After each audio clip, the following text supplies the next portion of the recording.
हमारा पूर्वी recording studio Delhi. Music director हमारा तू तो दोसरा के घरवा बसा बाजितपुर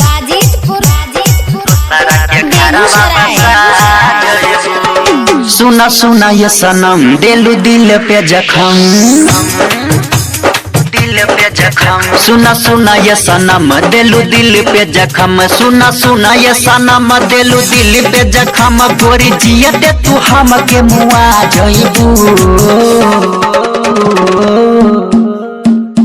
भूली प्यार के हमारा भूली प्यार के हमारा गोरी दोसरा के घरवा बसा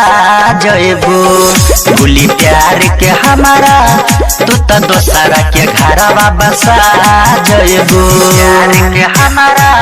तू तो दोसरा के घरवा बसा जइबू डीजे पूर्वी रिकॉर्डिंग स्टूडियो दिल्ली। बाजितपुर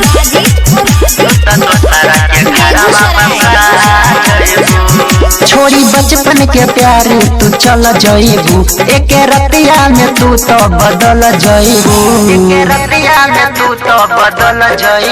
छोड़ी बचपन के प्यार तू चल जइबू एक रतिया में तू तो बदल जइबू ताना मारी ई जमाना बोल करी का दीवाना गोरी सब के तू तो हंसा जइबू भूली प्यार के हमारा भूली प्यार के हमारा गोरी दोसरा के घरवा बसा जइबू भूली प्यार के हमारा तू तो दोसरा के घरवा बसा जइबू के हमारा तू तो दोसरा के घरवा बसा जइबू पूर्वी रिकॉर्डिंग स्टूडियो दिल्ली।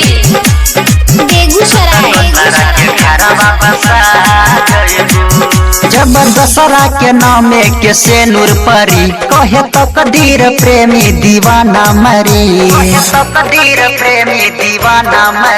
जब दशहरा के नामे के सेनुर परी कहे तो कदीर प्रेमी दीवाना मरी जैबू सुनील के साथ गोरी कोई के तू घात आईबू सोझा तू हमारा लजा जइबू भूली प्यार के हमारा भूली प्यार के हमारा गोरी दोसरा के घरवा बसा